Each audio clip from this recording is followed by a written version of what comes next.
యోవేలు గ్రంథంలో ఒక మాట ఉంది. అదేంటంటే,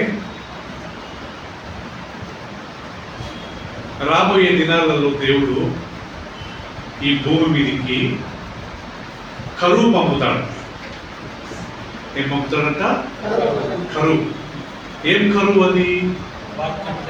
వాక్యము వినటానికి అవకాశము ఉండదంట.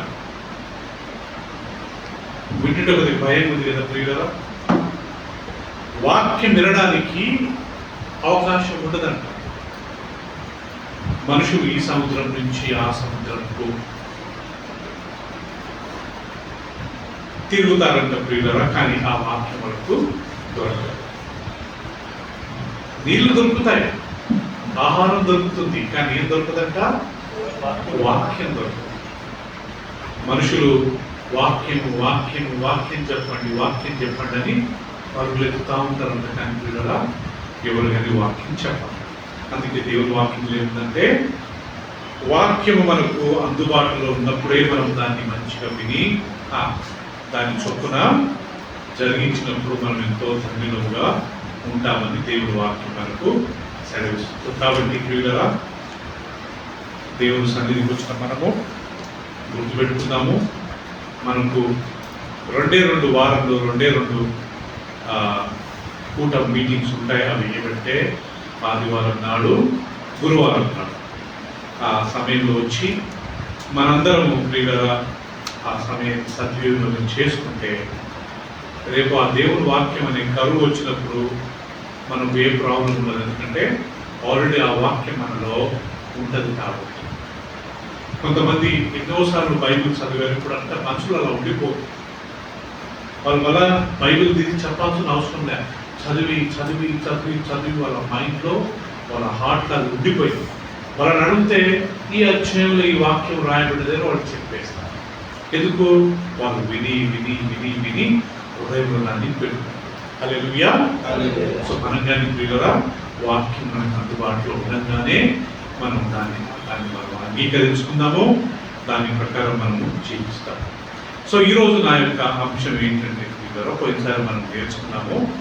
ఏం నేర్చుకున్నాము అంటే ప్రియులారా, ఇప్పటివరకు మనము యోహాను సువార్త 1వ అధ్యాయం అయిపించాము. 1 నుంచి 5 వరకు మనం నేర్చుకున్నాము శాశ్వతమైన వాక్యము, నిత్య వాక్యము. ఏంటది? ఆది యందు వాక్యము ఉండెను, వాక్యము దేవుని యొద్ద ఉండెను. యోహాను సువార్త 1వ అధ్యాయం.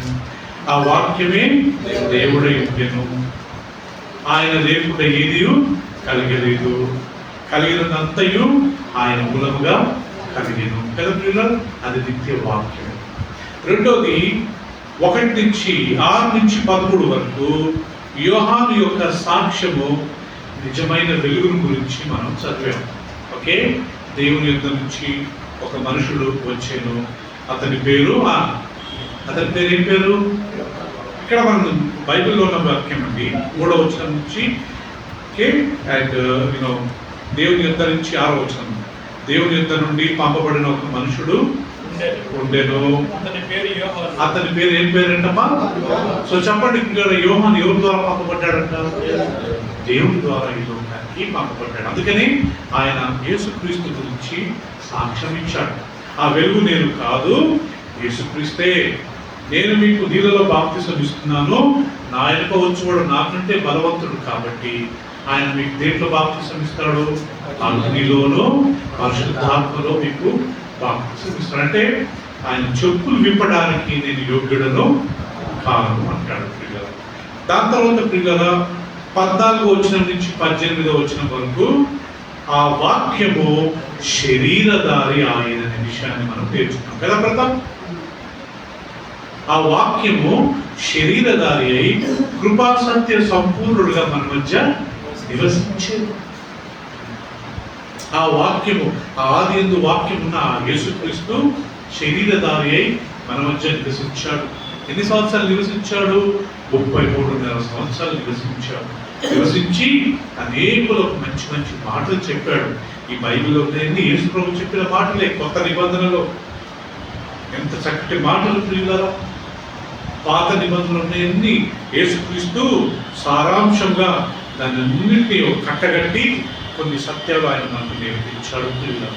అందుకని న్యూ టెస్ట్మెంట్ కొత్త నిబంధనలు ఉన్న వాటిని మనం పాటించినట్లయితే మొత్తం బైబిల్ మనము నెరవేర్చిన వారంగా ఉంటాం. పాత నిబంధనలో కొన్ని ఎగ్జాంపుల్స్ మనం తీసుకోవచ్చు, కొన్ని ఉదాహరణలు మనం తీసుకోవచ్చు, కానీ కొత్త నిబంధనలో యేసు ప్రభు సమస్తం గురించి మనకు బోధించాడు. సో కాబట్టి ఆ వాక్యము శరీరధారి మనం చర్చించాం. ఆయన తన స్వకీయుల ఎదుకు వచ్చెను, కానీ ఆయన స్వకీయులు ఆయనలో అంగీకరించలేదు. ఎవరు ఆయన స్వకీయులు? ఇశ్రాయేలీయులు. నేర్చుకున్నాం కదా, ఆయన స్వకీయుల ఎదుకు వచ్చెను, ఆయన స్వకీయులు ఆయన అంగీకరించలేదు. 12వ వచనంలో అంటాడు, తను ఎందరు అంగీకరించరు అనగా తన నామమందు విశ్వాసం ఉంచు వారందరికీ దేవుని పిల్లలకు ఆయన అధికారం ఇచ్చారు. గలాతీయులకు రాసిన పత్రికలో మనం చదివాము, యేసు ప్రభునందు విశ్వాసం ద్వారా మనం అందరం ఆయన కుమారులమయ్యాము. బాప్తిసం ద్వారా మనం క్రీస్తును ధరించుకున్నాము. ఇప్పుడు యూదుడని, గ్రీకు దేశస్థుడని, లేకపోతే దాసి అని, లేకపోతే స్వతంత్రుడని, మూడవది స్త్రీ అని, రెండవది పురుషుడని ఏ భేదమో లేదు. ఆకాష్ అందరూ క్రీస్తు ఎదుట ఎలా ఉన్నామంట? సమానంగా ఉన్నాం. హల్లెలూయా. ఈ లోకంలో వాళ్ళకి మేబీ వ్యత్యాసాలు తేడాలు ఉండొచ్చేమో, కానీ దేవుని ముందు యూదుడని కదా ప్రియులారా. ఇప్పటికి చాలా మంది ఇశ్రాయేల్ జనాంగానికి సపోర్టింగ్ చేస్తుంటారు, కానీ వాక్యం ప్రకారము యూదుడని, ఇశ్రాయేలుడని, అన్యుడని, లేకపోతే బ్రాహ్మణని ఎలాంటి వ్యత్యాసం లేదు. మనందరము క్రీస్తుతో ఎలాంటి వాడుకుంటా సమానముగా. ఎస్సీ ఎస్టీని, ఓకే, షెడ్యూల్ ట్రైబ్ అని, ఓకే, షెడ్యూల్ క్యాస్ట్ అని, బ్రాహ్మిన్స్ అని, కదా, రెడ్డీస్ అని, చౌదరీస్ అని, అన్ని కులాలు ఉన్నాయి. కానీ దేవుని దృష్టి దగ్గరికి వచ్చినప్పుడు, దేవుని మందిరానికి ప్రభువు నమ్ముకున్న తర్వాత మనకి ఎలాంటి కులాలు ఉండకూడదు. ఎవరిని మనం కులం గురించి చెప్పకూడదు, వాళ్ళ కులం గురించి అడగకూడదు. మనం అందరం దేవుని బిడ్డలంగా మనం ఒకరినప్పుడు మనము గౌరవించుకోవాలి. అంతేగాని ప్రియులరా మన కులం గురించి మాట్లాడకూడదు, ఎవరు మనము చెప్పకూడదు. దేవుని వాక్యము మనకు రాయబడ్డది. సో ఎవరైతే యేసు ప్రభువుని నమ్ముకుంటారో వాళ్ళంతా ఆయన కుమారులు అవుతారు. వీరు రక్త మాంసములతో పుట్టిన వారు కాదు, శరీర ఇచ్చ వల్ల పుట్టిన వారు కాదు. వీరు ఎవరు వల్ల పుట్టారు కదా? దేవుని వల్లనే పుట్టిన వారు. ఎవరెవరైతే బాప్తిసం తీసుకుని యేసు ప్రభువుని అంగీకరించారో వాళ్ళంతా దేవుని వల్ల పుట్టిన వారిని దేవుని వాక్యం సెలవిస్తుంది. సో కాబట్టి ప్రియులారా, మనం క్రీస్తునందు పుట్టినామో లేదో మనందరం జ్ఞాపకం చేసుకోవాలా. మన పాపాలు ఒప్పుకోవాలా. యేసయ్య నా హృదయంలోకి రమ్మని మనం రోజు యేసు ప్రభువుని మన హృదయంలోకి ఆహ్వానించాలా. నాలో ఏమైనా పాపాలు ఉంటే క్షమించుకుని ఈరోజు పాపాలను ఒప్పుకోవాలా. పాపం పెట్టుకుని మనం దేవుడి రాజ్యంలో ప్రవేశించలేము. మనం పాపం చేసుకుంటే దేవుని కుమార్తెని మనం చెప్పుకోలేము. అలా చెప్పుకుంటే మనమే మోసం చేసుకుంటాం. క్రైస్తవ జీవితము చనిపోయే వరకు మనం ఏ రోజు పాపాలు ఆ రోజు ఒప్పుకోవాలా. అందరితో ప్రేమ సమాధానం ఉంటేనే మనకు పరలోక రాజ్యం ప్రియులారా. లేకపోతే ప్రభువా నేను ప్రసంగించలేదా, నేను ప్రవచించలేదా, నీ నామంలో నేను దెయ్యాలు వెళ్ళగొట్టలేదా, నీ నామంలో నేను అద్భుతాలు చేయలేదా అంటే యేసు ప్రభు ఏమంటాడు? అక్రమము చేయవారులారా మీరెవరో నాకు తెలియదు, నా ఇంటి నుంచి వెళ్ళిపోండి. అక్రమము అంటే అర్థం ఏంటంటే వాక్యంలో లేనివి చేశారు మీరు. వాక్యంలో ఉన్నట్టు మీరు క్రమం ప్రకారం చేయలేదు, క్రమబద్ధంగా మీరు జీవించలేదు. ఎలా జీవించారు? అక్రమముగా. అంటే అక్రమం అంటే నేను చెప్పినట్టు చేయకుండా మీకు ఇష్టం వచ్చినట్టు చేసి మందిరానికి వచ్చేవారు, యేసు ప్రభు ప్రేయర్ చేసేవారు. అందుకే యేసు ప్రభు చివరిగా వాళ్ళు అంటాడంట, మీరు ఎవరో నాకు తెలియదు. ఆ స్థితి మనకు రాకుండా ఇప్పటి నుంచి మనం జాగ్రత్త. అందుకే ఈ బైబిల్ స్టడీ, ఆదివారం ఆరాధన ఎందుకు ప్రియులారా? మనం భ్రష్టులం కాకుండా, విశ్వాసం నుంచి తొలగిపోకుండా, ఎప్పుడు ఈ లోకము, ఈ డబ్బు, లేకుంటే ఈ యొక్క లోకం యొక్క ఆశలను మనం వాటి మీద పడి విశ్వాస భ్రష్టులం. తిమోతికి రాసిన పత్రికలో రాయబడింది, వారు విశ్వాస భ్రష్టులు కాకుండా నిమిత్తము వారిని హెచ్చరించు, వారిని గద్దించు, ప్రేమగా చెప్పు అని పౌలు అంటుంటాడు. సో మనం కానీ ప్రియులరా ఎందుకు ఈ బైబిల్ స్టడీకి వస్తాము?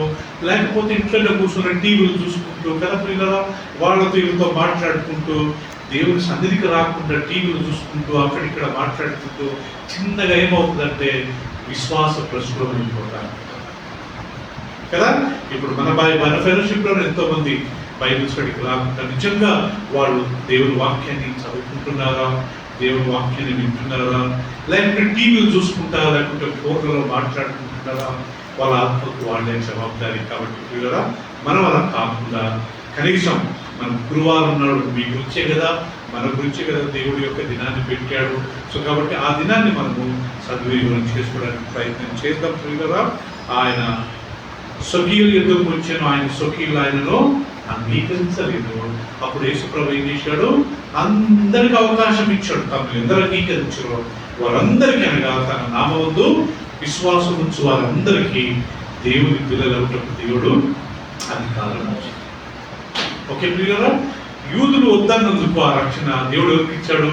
మనందరికి ఇచ్చాడు.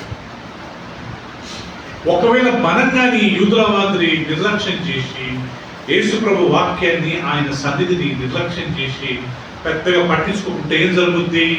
దేవుడు మనకి ఇవ్వాల్సిన రక్షణను ఎవరికి ఇస్తాడంట? వేరే వాళ్ళకి ఇస్తాడు. అదే కదా యూదుల విషయంలో జరిగింది. యూదులనే, ఆయన ఎన్నుకున్న ప్రజలనే ఆయన స్పేర్ చేయలేదు. దేవుడు మనల్ని స్పేర్ చేస్తాడా? ఆయన ఎన్నుకున్న ప్రజల్నే ఆయన విడిచిపెట్టలేదు. మనల్ని విడిచిపెడతాడా? మనం అన్నిలో మనల్ని విడిచిపెడతాడా? సో కాబట్టి కూడా ఆయన కృపను, ఆయన ప్రేమను మనం ఎప్పుడే కానీ మర్చిపోకుండా మనం గుర్తుపెట్టుకోవాలా. దాని తర్వాత మనం నేర్చుకునేది ఏమంటే పిల్లలా, ఇదిగో దేవుడు లోక పాపను మోసుకొని పోవు దేవుని గొర్రె పిల్ల కదా. యోహాను యేసుప్రభు బాప్తిసం తీసుకోవడానికి వస్తున్నప్పుడు యేసుప్రభు చూసి అంటాడు, ఇదిగో లోక పాపను మోసుకొని పోవు దేవుని గొర్రె పిల్ల. మనం చాలాసార్లు నేర్చుకున్న పిల్లరా, యేసుక్రీస్తు ఎప్పుడు కానీ బైబిల్లో దేంతో పోల్చారు? గొర్రె పిల్లతో. ఎందుకు? గొర్రె పిల్ల అంటే ప్రతాప్ ఏ పాపము చేయనిది. 1 year లోపలే ఉన్న ఆ గొర్రె పిల్ల ఏ పాపము చేయనిది, కల్మషము లేనిది.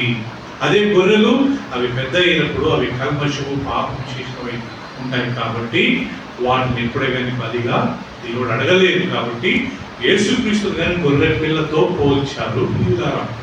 ఇదిగో లోక పాపను మోసుకొని పోవు దేవునితో అని 2 సార్లు యోహాను యేసుప్రభువును చూసుకున్నాడు కదా ప్రియులారా. మనందరము ప్రియులారా, మనందరికి తెలుసు యేసుక్రీస్తు మనందరి కొరకు శిలువలో చనిపోయి పస్కా పండుగ రోజు ఆ గొర్రెలను వధించి దాని రక్తాన్ని తలుపుల ద్వారబంధాలకు వాళ్ళు రాసి దాని మాంసమును ఆ రాత్రి కాల్చుకొని వాళ్ళు తినేవారు. అది తినేటప్పుడు పొంగని రొట్టెలను వాళ్ళు కాల్చుకొని చేదు ఆకుకూరలు. ఎందుకు చేదు ఆకుకూరలు అంటే ఐగుప్తు దేశంలో ఉన్న ఆ 400 సంవత్సరాలు మీరు ఎంత కష్టపడ్డారో దాన్ని మీరు మర్చిపోకూడదు అనేది ఆ చేదు కూరలు తిన్నప్పుడల్లా వీళ్ళు ఏం చేసుకోవాలా? జ్ఞాపకం చేసుకోవాలి కదా ప్రియులారా. సో అందుకనే గుడారాల పండుగ అంటే అర్థం ఏంటి? దేవుడు ఇశ్రాయేలు జనాంగాన్ని 40 సంవత్సరంలో అరణ్యంలో నడిపినప్పుడు వీళ్ళు ఎక్కడ ఉండేవారు? గుడారాలు వేసుకునేవారు ప్రియులారా. తర్వాత దేవుడు అంటాడు, రేపు మీరు యెరూషలేముకి వెళ్ళి పెద్ద పెద్ద బిల్డింగ్లు కట్టుకుని పెద్ద పెద్ద ఇల్లులు కట్టుకున్నప్పుడు ఏం మర్చిపోకూడదు, మీరు ఒకప్పుడు ఆ గుడారాలలో ఉన్నారు కాబట్టి మేము గుడారాలలో ఉన్నామనే విషయాన్ని మర్చిపోకూడదు. అంటే నువ్వు ఏ స్థితి నుంచి వచ్చావో, ఎంత స్థితికి వెళ్ళినా ఏం చేయకూడదంటే ఆకాష్, మనం ఆ దీన స్థితిని ఎప్పుడు మర్చిపోకుండా అదే స్థితిలో ఉన్న వారిని మనం ప్రేమించి వారికి మనం సాయం చేయాలి. ఇలా కొన్ని పండుగలన్నింటినీ ప్రియులరా దేవుడు ఒక లెసన్గా, ఒక పాఠంగా మనకు ఆయన ఉంచాడు ప్రియులరా. దాని తర్వాత మనం చూసాము ప్రకటన గ్రంథంలో యేసుక్రీస్తును కనీసము 30 సార్లు, ఆది ప్రకటన గ్రంథంలో 22 అధ్యాయాలు ఉన్నాయి ప్రియులరా. 22 అధ్యాయంలో యేసు ప్రభుకు 30 సార్లు ఇదిగో దేవుని గొర్రె పిల్ల అని పేరు. రాజుల రాజు ప్రభుల ప్రభు అని 2 సార్లు ప్రకటన గ్రంథంలో యేసు ప్రభుకు ప్రియుల పేరు. కానీ గొర్రె పిల్ల అని ఎన్నిసార్లు పేరు మరి అమ్మా? 30 సార్లు. సో యేసు ప్రభును రాజుల రాజు, అన్న మాట కంటే, యేసు ప్రభు అన్న మాట కంటే ప్రకటన గ్రంథంలో ఏమని పిలిచారంట రోయ్? ఆయనకి గొర్రె పిల్ల. దాని తర్వాత ప్రియుగా మనం నేర్చుకున్నది మొదటి శిష్యులు. ఏంటా మొదటి శిష్యులు అంటే ప్రియుగా? యోహాను మరుసటి నాడు యేసు ప్రభు ఆయన దగ్గరికి వస్తున్నప్పుడు, ఇదిగో దేవుని గొర్రె పిల్ల అన్నప్పుడు ఆయన ఇద్దరు శిష్యులు యేసు ప్రభుని వెంబడించడం ప్రారంభించినప్పుడు యేసు వారిని తిరిగి చూసి, మీరు ఏం చూస్తున్నారు అన్నప్పుడు, యేసు నువ్వు ఎక్కడున్నావయ్యా, నువ్వు ఎక్కడ నివాసం చేస్తున్నావు అని అడిగినప్పుడు యేసు ప్రభు ఏమన్నాడంటే, వచ్చి చూడండి, ప్రసంగం వినండి కాదు, వచ్చి ఏం చేయాలా? చూడండి. నేను పోయిసారి మనం నేర్చుకున్నప్పుడు మనం ఒక వ్యక్తి ప్రసంగాలు విని మనం ఆయనకు వెంబడించకూడదు. వాళ్ళ జీవితం ఎట్లుంది, వాళ్ళు సింపుల్గా జీవిస్తున్నారా, ప్రాక్టికల్గా జీవిస్తున్నారా, వాళ్ళు చెప్పింది వాళ్ళు చేస్తున్నారా, వాళ్ళు ఇతరులను ప్రేమిస్తున్నారా, ఇతరులను వాళ్ళు గౌరవిస్తున్నారా? ఓకే, వాటిని బట్టి మనం ఒక ప్రసంగాన్ని మనం గౌరవించి ఆ వాక్యం ప్రకారం మనం జీవించాలి. కానీ మనం ఏదో పెద్ద సూట్లు వేసుకొని పెద్ద కార్లలో వచ్చి ఓకే వాళ్ళ జీవితం ఎట్లుందో, వాళ్ళు ఎవరితో ఎలా జీవిస్తున్నారో మనం తెలియకుండా, అందుకే అయినంత వరకు ప్రియురా మనము వాళ్ళ జీవితాలను చూసిన తర్వాత మనం వాళ్ళని వెంబడించడానికి ప్రయత్నం చేయాలి. సో యేసుక్రీస్తు శిష్యులలో, యోహాను శిష్యులలో ఇద్దరు యేసు ప్రభువును వెంబడించారంట. వారిలో మొదటి వ్యక్తి ఎవరంట? పేతురు సహోదరుడైన ఆంద్రేయ. ఈ ఆంద్రేయ యేసు ప్రభువును వెంబడించినప్పుడు ఆయన వెళ్ళిన తర్వాత ఏం చేశాడంటే, వాళ్ళ సొంత సహోదరుడైన పేతురును యేసు ప్రభు దగ్గరికి తెచ్చాడంట. తీయండి ఆ వాక్యం ప్రియులపై మనం నేర్చుకున్నాము. కొన్నిసారి మనం అది నేర్చుకున్నాం కదా. 35వ వచనం ఒకసారి చూసుకున్నట్లయితే, యోహాను సువార్త 1వ అధ్యాయం 35. అందరికీ మీ వాక్యాలు తీయండి, నేను చదువుతాను. మరలా అందరు తీశారండి. యోహాను సువార్త 1వ అధ్యాయం 35. మరలా యోహానును అతని శిష్యులలో ఇద్దరును నిలుచుండగా, యోహాను శిష్యులు వీళ్ళిద్దరు నిలుచుండగా అతడు నడుచుచున్న యేసు వైపు చూచి, ఇదిగో దేవుని గొర్రె పిల్ల అని చెప్పాను. యోహాను చెప్పాడు. అతడు చెప్పిన మాట ఆ ఇద్దరు శిష్యులు విని యేసును వెంబడించిరి. యేసు వెనుకకు తిరిగి వారు తన్ను వెంబడించుట చూచి, మీరేమి వెలుగుచున్నారని వారిని అడగగా, వారు రబ్బీ, నీవు ఎక్కడ కాపురమున్నావని ఆయనను అడిగిరి. రబ్బీ అను మాటకు బోధకుడా అని అర్థం. వచ్చి చూడుడని ఆయన వారితో చెప్పగా, వారు వెళ్ళి ఆయన కాపురమున్న స్థలము చూచి ఆ దినము ఆయన యుద్ధ బస చేసిరి. అప్పుడు పగులు రమారమి 4 గంటల వేళ ఆయన. యోహాను మాట విని ఆయనను వెంబడించిన ఇద్దరిలో ఒకడు సీమోను పేతురు యొక్క సహోదరుడైన ఆంద్రేయ.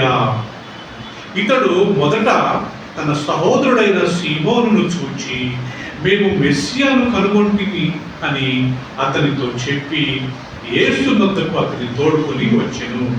మెస్సియాను మాటకు అభిషక్తుడని అర్థము. యేసు అతని వైపు పేతురును చూచి, నీవు యోహాను కుమారుడైన సీమోనువు, నీవు కేఫా అనబడదు అని చెప్పాను. కేఫా అను మాటకు రాయి అని అర్థము. సో ప్రియులారా, ఇక్కడ గమనించినట్లయితే ఇక్కడ యోహాను ఇదిగో దేవుని గొర్రెపిల్ల అని అన్నప్పుడు ఆయన సొంత శిష్యులు, అప్పటి వరకు వీళ్ళు యోహానును వెంబడించేవారు ఈ ఇద్దరు శిష్యులు. వాళ్ళలో ఒక శిష్యుడు ఎవరంట? ఆంద్రేయ. సో ఫస్ట్ యేసు ప్రభువును వెంబడించిన వారిలో మొదటి వ్యక్తి ఎవరంట? పేతురు కాదు. ఎవరంట ప్రియులారా? ఆండ్రూ.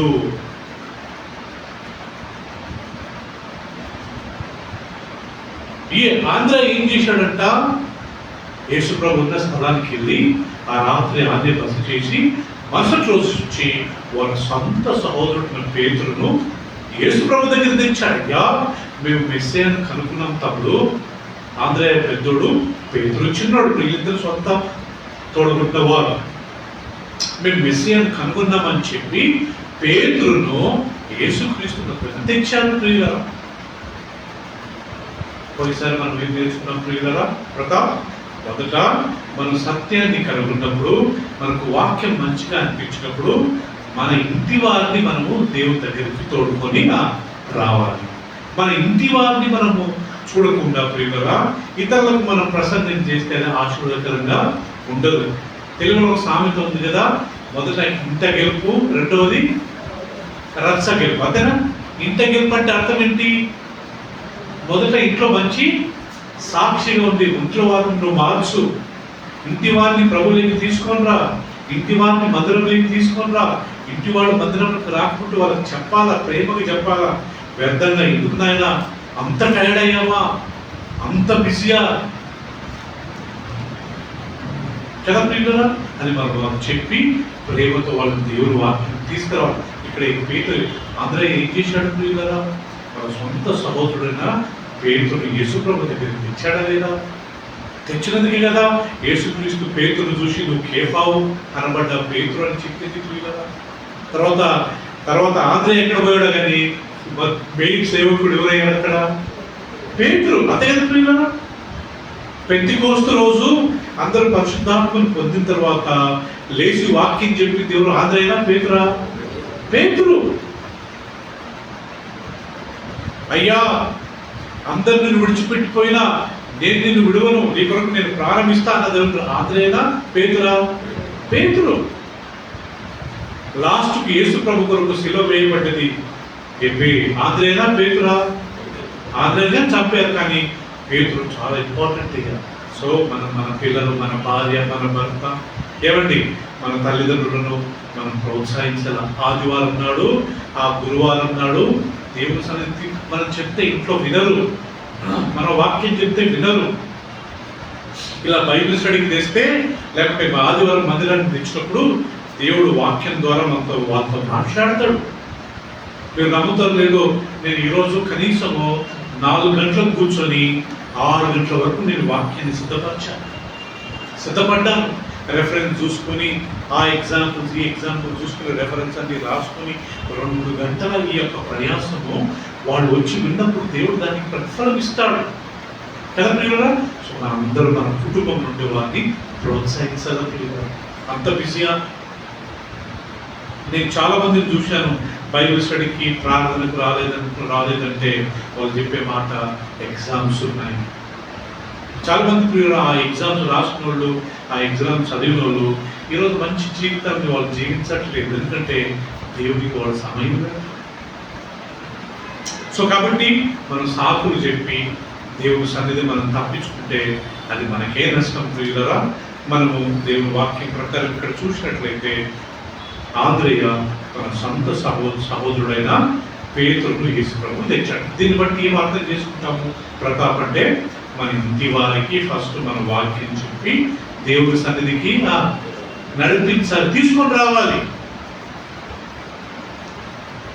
మన ఇంటి వారికి మనం చెప్తే మనం కోప్పడతారా? కోప్పడరు కదా ప్రియులరా. యేసు ప్రభు 2 రాత్రులు ఎప్పుడుందో మనకు తెలియదు, ఇప్పుడు ఏం జరుగుతుందో మనకు తెలియదు. ఇరాన్ వార్లో ఎంతోమంది చనిపోతున్నారు. ఆ వార్ మనకు రాకపోవచ్చు, కానీ ఏదైనా మనకి ఎక్కువ తప్పు అయితే ప్రియులరా దేవుడి దగ్గరికి మనం వెళ్ళగలుగుతామా? దేవుడి సన్నిధిని అంత డబ్బు సంపాదించడమా? అంత డబ్బా? అంత చదువా మనకు ఇంపార్టెంట్? చదువుకోండి, సంపాదించుకోండి. 1 గంట దేవుడి కొరకు మనం ఇవ్వలేదా? ఇంట్లో ఉన్న వాళ్ళ గురించి చెప్తున్నా, డ్యూటీలకు వెళ్ళి పాప వాళ్ళ గురించి నేనేం చెప్పట్లేదు కదా ప్రియులరా. ఇక్కడ ఆంధ్రయ్య పేతురును యేసు ప్రభు దగ్గరికి తెచ్చి అది ఇంట గెలుపు. మొదట ఇంటి వారిని నడిపి. ఇప్పుడు రెండో శిష్యుడు ఎవరు చెప్పండి? ఇప్పుడు యోహాన్ దగ్గర ఉన్నది 2 శిష్యులలో, ఒక ఆయన ఆంధ్రయ్య, రెండో ఆయన ఎవరు? దాని కింద రాయబడ్డ చూడండి ప్రియులు, 43 నుంచి 51 వరకు. అందరు గమనించండి, 43 నుండి 50 వరకు. ఆ రెండో వ్యక్తి ఎవరంటే ఇక్కడ క్లియర్గా రాయబడింది. మరునాడు ఆయన గలిలయకు వెళ్ళగోరి ఫిలిప్పును కనుగొని, ఆ రెండో వ్యక్తి ఎవరంట ప్రియులరా? ఫిలిప్పును కనుగొని నన్ను వెంబడించమని అతనితో చెప్పాను. ఇక్కడ యేసుక్రీస్తు ప్రియులరా రెండో వ్యక్తిని కనుగొన్న వ్యక్తి ఎవరంట చెప్పండి? ఫిలిప్. మొదటి వ్యక్తి ఎవరు? ఆకాష్, ఆండ్రూ. రెండో వ్యక్తి ఫిలిప్. అంతే కదా. ఈ ఫిలిప్ ఎక్కడ రాలేదంట? గలిలియా ప్రాంతానికి చెందిన వ్యక్తి. ఓకే, అప్పుడు యేసు ప్రభు ఇక్కడ ఆండ్రూ ఏం చేశాడంట? నువ్వు ఎక్కడున్నావు ప్రభువా, మేము నిన్ను చూడాలనుకుంటున్నామని ఈయన యేసు ప్రభుని వెంబడించాడు. ఇక్కడ యేసు ప్రభు ఫిలిప్తో ఏమంటున్నాడు? నన్ను వెంబడించు. కొంతమంది యేసు ప్రభుని వెంబడించాలని ఆశ ఉంటుంది, కొంతమందిని యేసు క్రీస్తే నన్ను వెంబడించమని చెప్తాడు కదా. సో ఫిలిప్పును కనుగొని 43 చూడండి, నన్ను వెంబడించమని అతనితో చెప్పాను. ఫిలిప్పు బెతెస్దా వాడు, అనగా ఆంద్రేయ, పేతురు అను వారి పట్టణపు కాపరస్తుడు. ఫిలిప్పు నతానీయులను కనుగొని ధర్మశాస్త్రంలో మోషే ప్రవక్తలు ఎవరిని గురించి వ్రాసిరో ఆయనను కనుగొంటివి, ఆయన యోసేపు కుమారుడైన నజరేయుడగు యేసు అని అతనితో చెప్పాను. ప్రియులారా, ఇక్కడ రెండోది గమనించినట్లయితే, మొదటిది ఆంద్రేయ తన సొంత సహోదరుడైన పేతురును యేసు ప్రభువు తెస్తే, ఇక్కడ ఫిలిప్పు తన స్నేహితుడు, ఇంటి వ్యక్తి కాదు. నేను ఎవరంటున్నాను కదా, స్నేహితుడైన ఎవరి దగ్గరికి వెళ్ళాడు?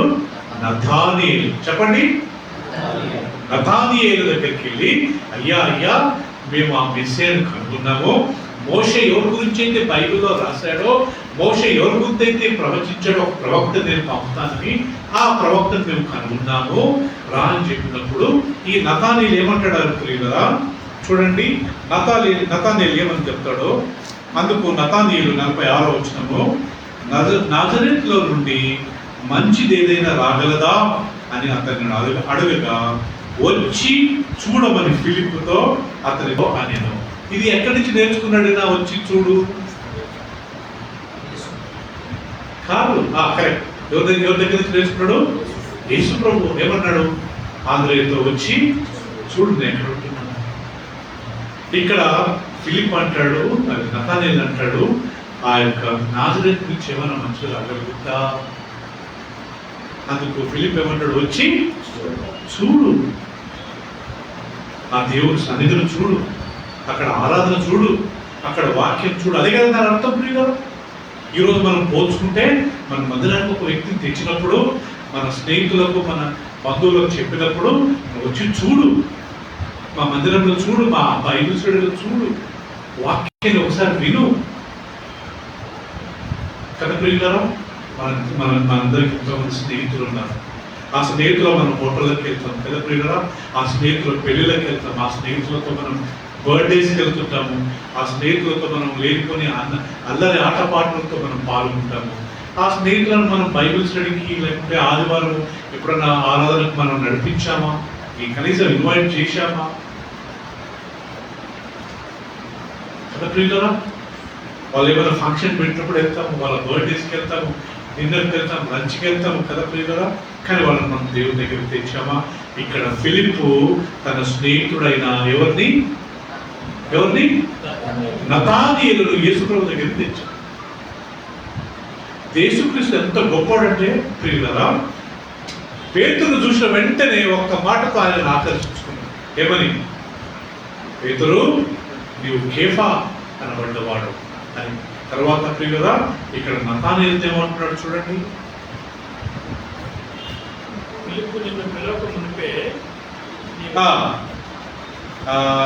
మంచిదా? 48 నన్ను నీవు ఒక్క నిమిషం చెప్తాను. యేసు నతానీయేలు తన యుద్ధకు వచ్చుట చూచి, ఇదిగో ఇతడు నిజముగా ఇశ్రాయేలీయుడు, ఇతనంది ఏ కపటమును లేదని అతని గూర్చి చెప్పాను. నన్ను నీవు ఎలా మెరుగుదు అని నతానీయేలు ఆయనను అడగగా, యేసు, ఫిలిప్పు నిన్ను పిలువక మునిపే నీవు ఆ అంజురపు చెట్టు కింద ఉన్నప్పుడే నిన్ను చూచితనని అతనితో చెప్పాను. నతానీయేలు, బోధకుడా, నీవు దేవుని కుమారుడు, ఇశ్రాయేలు రాజు అని ఆయనకు ఉత్తరం ఇచ్చాను. అందుకు యేసు, ఆ అంజురపు చెట్టు క్రింద నిన్ను చూచితనని నేను వలన నీవు నమ్ముచున్నావా? వీటికంటే గొప్ప కార్యము చూతూ అని అతనితో చెప్పాను. మరియు ఆయన, మీరు ఆకాశం తెరవబడుటయు దేవుని దూతలు మనుష్య కుమారుని పైగా ఎక్కుటయునో దిగుటయునో చూతురని మీతో నిశ్చయంగా చెప్పుచున్నానని. సో ప్రియులారా, ఫిలిప్పు నతానీయులను యేసు ప్రభు దగ్గరికి తెచ్చిన వెంటనే ఆయన వస్తున్నప్పుడు ఏమన్నాడంటే యేసుక్రీస్తు ఆయన చూసి, ఇదిగో ఈయన నిజమైన ఇశ్రాయేలీయుడు. ఎవరు? నతానీయులు. ఏ కపటము లేనివాడు. నతానీయుల గురించి యేసు ప్రభు ఏం సాక్ష్యం ఇచ్చాడంట? ప్రతాప్, ఏ కపటము ఎవరిలో? ఏ కపటం లేదంటే ప్రియులారా, ఎంత మంచి సాక్ష్యం కదా దేవుడు. యేసు ప్రభు నీళ్ళలో నుంచి బాప్తిసం తీసుకొని పైకి వచ్చినప్పుడు పరలోకం నుంచి దేవుడు ఒక స్వరం వచ్చింది, ఇదిగో ఈయన నా ప్రియ కుమారుడు. యోబు గురించి ఒక మాట చెప్పాడు, ఊజు దేశం నుండి యోబున మనుషుడు, అతడు యథార్థవంతుడు, న్యాయవంతుడు, దేవుని యందు భయభక్తులు కలిగి చెడుతనమును విసర్జించిన వాడు, అతని వంటి వాడు ఎవడును లేడు. ఇది ఎవరు చెప్పిన సాక్ష్యము? దేవుడు చెప్తున్నాడు యోబు గురించి. యోబు 1:9.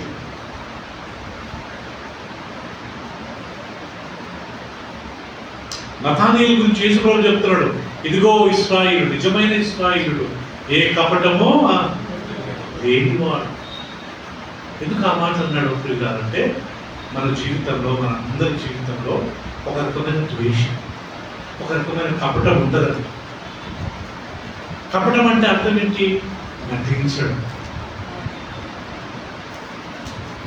కదా ప్రియులారా. దేవుడు సన్నిధికి వచ్చినప్పుడు మంచిగా ప్రార్థిస్తాము, మంచిగా పాటలు పాడుకుంటాము, చాలా భక్తిగా కూర్చుంటాము, బయటికి వెళ్ళిన తర్వాత మళ్ళా పాపం చేస్తాము. అది కపటమైన జీవితం కాదా ప్రియులారా? మనం ఒక వ్యక్తితో మంచిగానే మాట్లాడతాము, అతనికి మనం దూరంగా వెళ్ళినప్పుడు, ఆ వ్యక్తి మనకు దూరంగా వెళ్ళినప్పుడు అతని గురించి చెడుగా, అందుకే మనం అయినంత వరకు ఎవరి గురించి చెడుగా ఏం చేయాలా? మాట్లాడకూడదు ప్రియులారా. అతడు ఉన్నప్పుడు ఎంత గౌరవం ఉందనో, అతడు లేనప్పుడు కానీ ఆ వ్యక్తి మీద అట్టే ఉండాలి. కపటం ఉండకూడదంట. వాక్యంలో రాయండి, నతానీయులు ఇలాంటి కపటం ఉండడం మంచిదా? కపటం ఉన్న వాళ్ళు దేవుని రాజ్యంలో వెళ్ళగలుగుతారా? ఏ కపటం లేదు. నోవా గురించి అంటాడు, ఆయన ఎలాంటి, ఈయన నిందారహితుడు నోవా, దేవుని యందు భయభక్తులు గలవాడు, దేవుడితో నడిచిన వాడు. దేవుడు ఉంటున్నాడు ప్రియులారా. మనం కానీ అంత సాక్ష్యం, మన ఉద్యోగాలు చేసుకుందాం, మన డ్యూటీస్ మనం చేసి, మన బిజినెస్ మనం చేసుకుందాం. అదే సమయంలో ఏ కపటం లేకుండా పరిశుద్ధంగా జీవించడానికి ప్రయత్నం చేద్దాం. యెహోవా నీ గుడారంలో అతిథిగా ఉండదగిన వాడెవడు, నీ పరిశుద్ధ పర్వతం మీద నివసింపదగిన వాడెవడు అని చెప్పి యథార్థమైన ప్రవర్తన కలిగి నీతిని అనుసరించు హృదయపూర్వకముగా నిజము పలుకువాడే. అట్టివాడు తన నాలుకతో కొండెములు ఆడడు, తన చెలికానికి కీడు చేయడు, తన పొరుగు వాని మీద నింద మోపడు. అతని దృష్టికి నీచుడు అసహ్యుడు. అతడు యెహోవా యందు భయభక్తులు గలవారిని సన్మానించును. అతడు ప్రమాణం చేయగా నష్టము కలిగినను మాట తప్పడు. అతడు తన ద్రవ్యము వడ్డీకి ఇవ్వడు. నిర్మలాదిని చెరుపుటకు లంచము పుచ్చుకొనడు. ఈ రకంగా చేయువాడు ఎన్నడూ కదలించబడు. ఎంత చక్కటి మాట!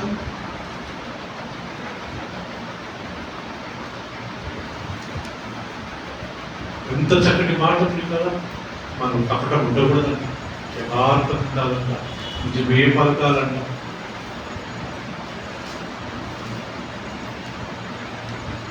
నతానీయులు ఏ కపటం లేనివాడు, ఏ దోషం లేనివాడు, ఏ ద్వేషం లేనివాడు. నతానీయుల గురించి అంటాడు, అయ్యా నీ ద్వారా నేను అనేక అద్భుతాలు చేయబోతున్నాను. ఒకరోజు వస్తుంది, నతానేలు నువ్వు చెట్టు కింద, ఆ అంజురం చెట్టు కింద నువ్వు కూర్చోకముందే నేను నిన్ను ఎరిగి ఉన్నాను. దీన్ని బట్టి మనం అర్థం ఏం చేసుకుంటాము ప్రియులారా? దేవుడు మన హృదయాలలో ఎరిగినవాడు, మనల్ని కానీ ఎరిగినవాడు. ఇర్మియా గ్రంథం 1:5 ఏముంది కదా? ఒకసారి అందరం తీద్దామా? ఇర్మియా గ్రంథము 1వ అధ్యాయము 5వ వచనంలో ఏం రాయబడ్డది? మన అందరి గురించి దేవుడికి తెలుసంట. ఇక్కడ ఏమని రాయబడ్డది చూద్దాం అప్పుడు కదా.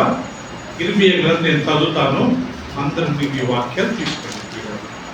ఇర్మియా గ్రంథం 1వ అధ్యాయం 5వ వచనంలో ఏమనుందంటే, యెహోవా వాక్కు నాకు ప్రత్యక్షమై ఇలా సెలవిచ్చెను, గర్భములో నేను నిన్ను రూపింపక మునిపే నిన్ను ఎరిగి తిని, నీవు గర్భము నుండి బయలుపడక మునిపే నేను నిన్ను ప్రతిష్ఠించి తిని, జనములకు ప్రవక్తగా నిన్ను నియమించి తిని. ఇది ప్రియుల సునీత గారు ప్రభు అంటాడు, ఇర్మియా ఇర్మియా, నేను నీ తల్లి గర్భంలో రూపింపక మునిపే నువ్వు ఎవరో నాకు తెలుసు. నువ్వు తల్లి గర్భం నుంచి బయటికి రాకముందే నేను నిన్ను జనములకు ప్రవక్తగా నియమించి ఉన్నాను. దీన్ని బట్టి మనం ఏం అర్థం చేసుకుంటాం మరేమ గారు అంటే, ప్రతి ఒక్కరి హృదయాలను దేవుడు ఎరిగినవాడు కదా ప్రధాన. మన హృదయంలో మనం ఏమో ఆలోచిస్తున్నాం. శామ్యూయల్ దావీదు దగ్గరికి వెళ్ళి అభిషేకించడానికి వెళ్తాడు కదా. అప్పుడు దావీదును చూసి ఏదో అన్నట్టుగా అంటే, అప్పుడు దేవుడు అంటాడు, శామ్యూయలు, మనుషులు బాహురూపాలను చూస్తారు, నేను అంతర్ హృదయాన్ని చూసేది. ఈయన వెళ్తున్నాడు, లావు ఉన్నాడు, మంచి వెంట్రుకలు కదా ప్రియులారా, బలంగా ఉన్నాడు. అది ఎవరు చూస్తారు? మనుషులు చూస్తారు. కానీ దేవుడు ఏం చూస్తాడు లేదా? హృదయాన్ని చూస్తాడు కదా ప్రియులారా. సో కాబట్టి నువ్వు ఆ చెట్టు కింద, అంజూరం చెట్టు కింద కూర్చొని మునిపే నువ్వు ఎవరో నాకు తెలుసు తప్ప అని షాక్ అయిపోయింది. నువ్వు చెట్టు కింద కూర్చునుకో ముందే నేను నిన్ను ఎరుగున్నానని చెప్పినందుకు నువ్వు నన్ను విశ్వసిస్తున్నావా? ఓ నతానీలు, ఒక రోజు వస్తుంది నీ ద్వారా అద్భుతాలు జరిగిపోతాయి. మనుష్య కుమారుడు నీ ద్వారా అద్భుతాలు చేయబడతాడు.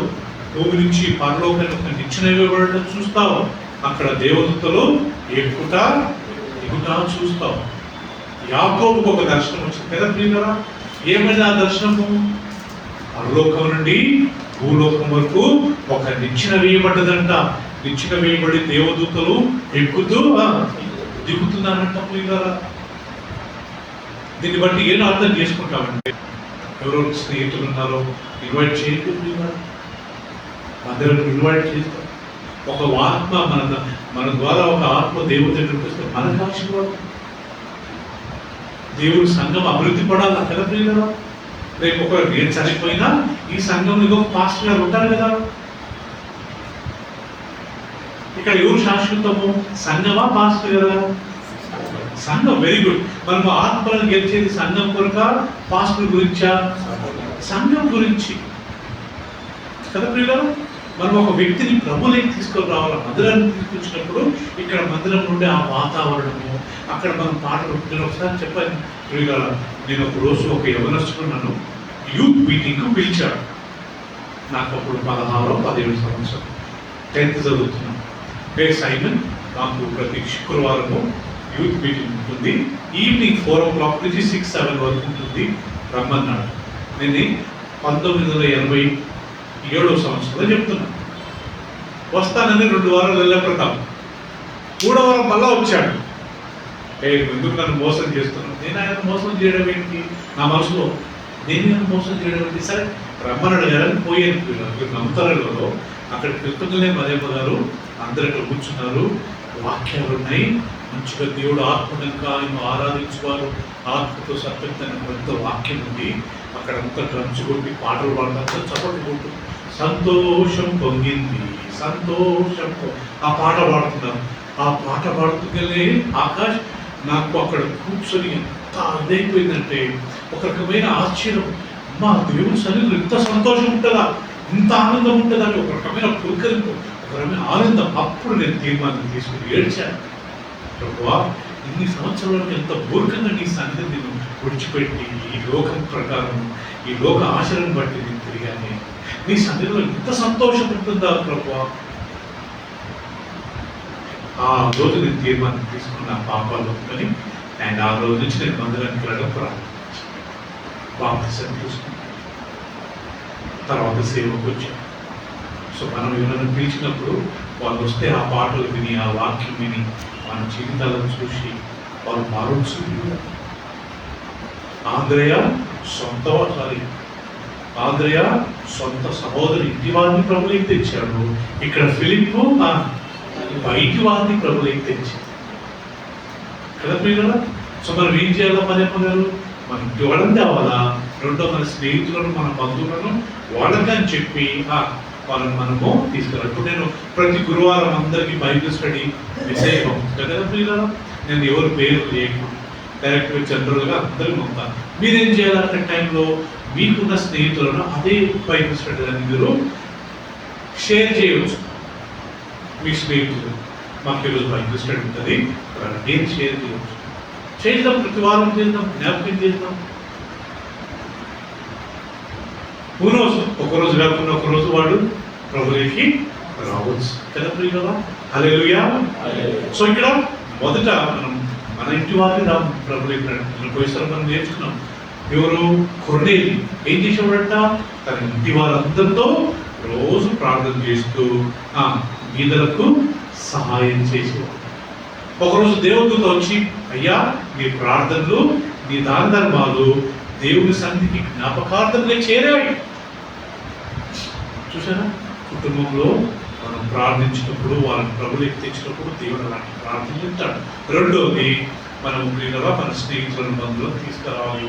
చివరికి మనం ప్రియులరా మన గ్రామంలో, లేకపోతే మన పట్టణంలో, మన ఊర్లో ఒక మంచి అవకాశం దొరికినప్పుడు, 20 మందికి 30 మందికి అలాంటి ఛాన్స్ దొరికినప్పుడు మనం వాళ్ళకి కానీ వాక్యం చెప్పాలి. ఈ ఎగ్జాంపుల్ ఎక్కడుంది? ఇదే యోహాను సువార్త 4వ అధ్యాయం తీసుకున్నాం. సమరయ స్త్రీ గురించి కొద్దిసేపు ధ్యానించాం. నేను చదువుతాను, దయచేసి మీ అందరూ మీ వాక్యాలు తీసుకోండి.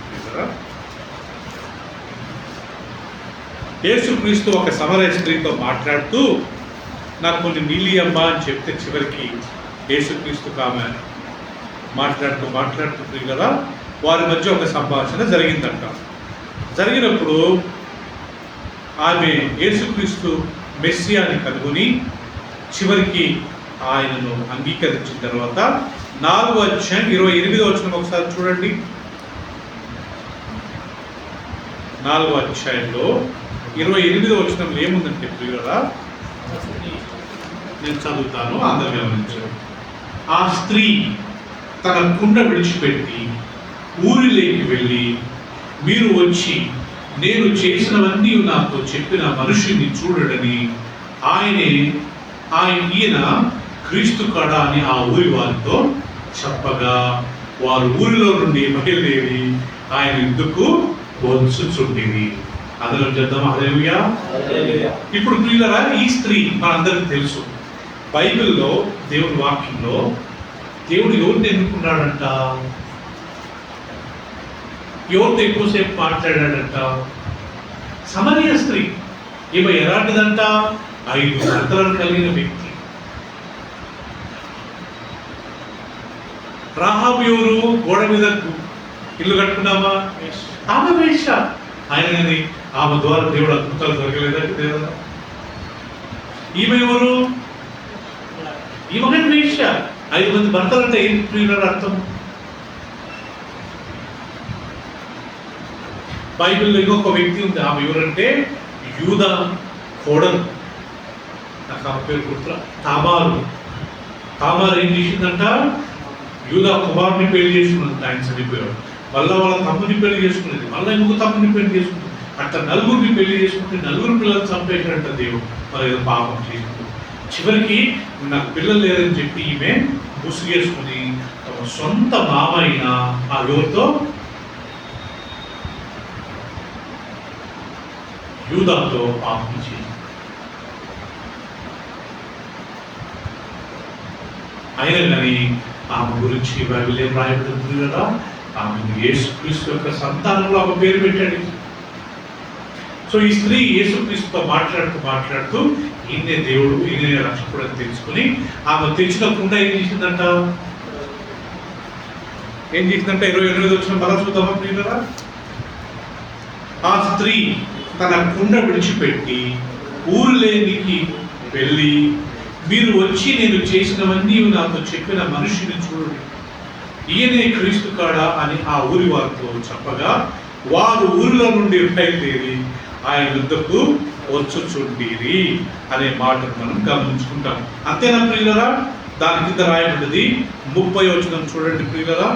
30వ వచనము, వారు ఊరిలో నుండి బయలుదేరి ఆయన యుద్ధకు వచ్చుచుండిరి. దాని తర్వాత ఒక వాక్యం రాయబడింది 39వ వచనం అండి. 39, నేను చేసినవన్నీ నాతో చెప్పినని సాక్ష్యం ఇచ్చిన స్త్రీ యొక్క మాటను బట్టి ఆ ఊరిలోని సమరీయులలో అనేకులు ఆయన యందు విశ్వాసం ఉంచిరి. ఆ సమరీయులు ఆయన యుద్ధకు వచ్చి తన యుద్ధ ఉండమని ఆయనను వేడుకొందిరి కనుక ఆయన అక్కడ 2 దినములు ఉండిరి.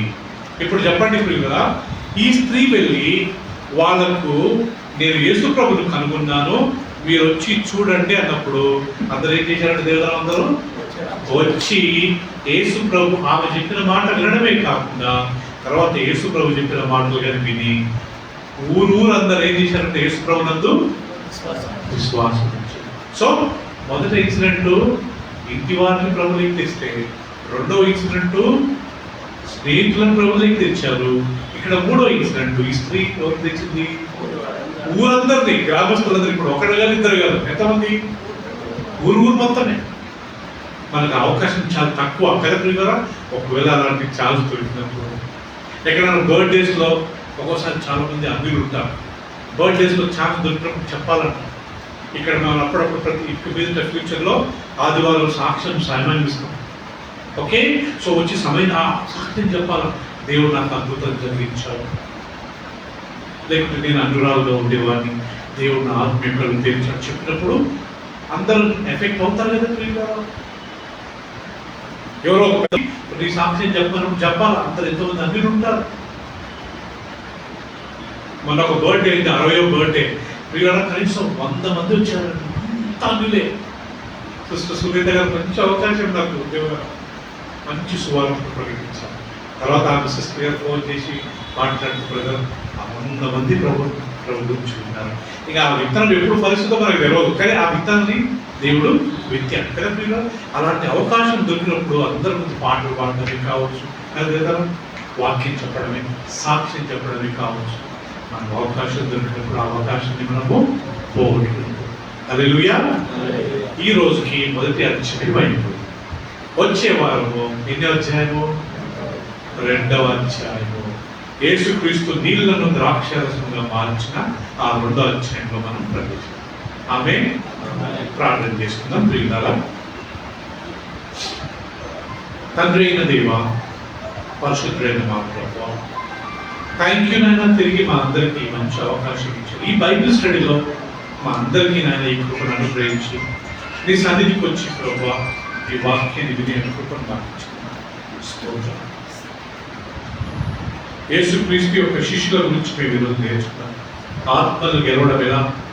మేము ఒక్క ఆత్మను దేవుని దగ్గరికి తెస్తే దానియేలు గ్రంథంలో రాయబడినట్టుగా మేము నాయన జ్యోతుల వలె పరలోకంలో ఎల్లప్పుడూ ప్రకాశిస్తుంటామని నీ వాక్యం చదువుతాం. అంతేనా? ఆత్మను గెలుచువాడు జ్ఞానవంతుడు అన్నారు. ఒక వ్యక్తిని మేము ప్రభువుకి నడిపించి, అది మా భార్య కావచ్చు, మా భర్త కావచ్చు, మా పిల్లలు కావచ్చు, మా తల్లిదండ్రులే కావచ్చు, మా స్నేహితులే కావచ్చు, ఇప్పుడు ఈ సమరయాత్ర చేసినట్టుగా అది ఒక గ్రూప్ ఆఫ్ పీపులే కావచ్చు, మా ఊరోళ్ళు కావచ్చు, మా గ్యాదరింగ్ ఉండొచ్చు. ఆ సమయంలో మేము సాక్ష్యం ఇచ్చినప్పుడు ఎంతో మంది నీ వాక్యాన్ని వింటారే, మాకు లాంటి కృపను ఇవ్వండి ప్రభు. ఆ స్త్రీ తన బిడ్డను అక్కడే విడిచిపెట్టి తన గ్రామంకి వెళ్ళి అందరికి చెప్పింది, నేను ఆ క్రీస్తుని చూశాను, ఆ మెస్సియాను చూసినాను అన్నప్పుడు ఆ ఊళ్ళందరూ ఆయన దగ్గరకు వచ్చి ఆయన మాటలు విని తర్వాత వాళ్ళుగానే ఆయనందు విశ్వాసం ఉంచి అందరూ ఆ ఊర్లో ఉన్నామంటే యేసుక్రీస్తు 2 దినాలు కదిలి ఆ యొక్క సమరయ ప్రాంతంలో ఉన్నాడు. దీన్ని బట్టి మేము ఇక్కడ కూర్చున్న మేము ఒక్కడే పరలోక రాజ్యం కాకుండా మొదట మా ఇంటి వారిని మేమందరం మోటివేట్ చేసి ఎలాంటి కల్మషం, ఎలాంటి కపటము, ఎలాంటి పాపం మా హృదయంలో లేకుండా మా పిల్లలందరినీ, మా తల్లిదండ్రులను, మా పిల్లలను, మా తోడబుట్టిన వారిని నీ సన్నిధికి నడిపించే ఆంధ్రయ ఏ రకంగా పేరును నడిపించాడు. మేము కానీ మా కుటుంబస్తులను మొదట నడిపించుకోవాలండి. ఆ యొక్క ప్రభువా ఆ యొక్క ప్రభువా కొర్నేలియస్ తన కుటుంబస్తులందరితో ఏ రకంగా ప్రార్థించారు, ఏ రకంగా వాళ్ళు భక్తితో ఉన్నారో ఆ రకంగా మేము కానీ మా కుటుంబంతో భక్తిగా ఉండాలా, కుటుంబంగా నీ సన్నిధికి రావాలి. కుటుంబంగా ఇచ్చింది. రెండవది ఫిలిప్పు, ఆయన తను యేసు ప్రభు కనుగొన్న తర్వాత ఆయన మౌనంగా ఉండకుండా తన స్నేహితుడైన నతానీయులను యేసు ప్రభు దగ్గరికి నడిపించాడు.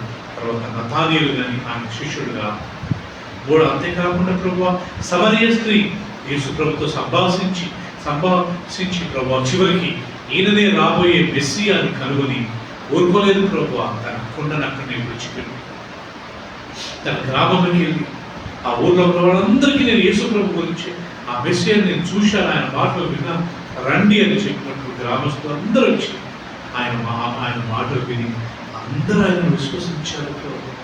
Thank you. ఈ 3 ఎగ్జాంపుల్స్ మా జీవితంలో మేము నేను ఆత్మలను గెలిచే వాళ్ళని చేయండి.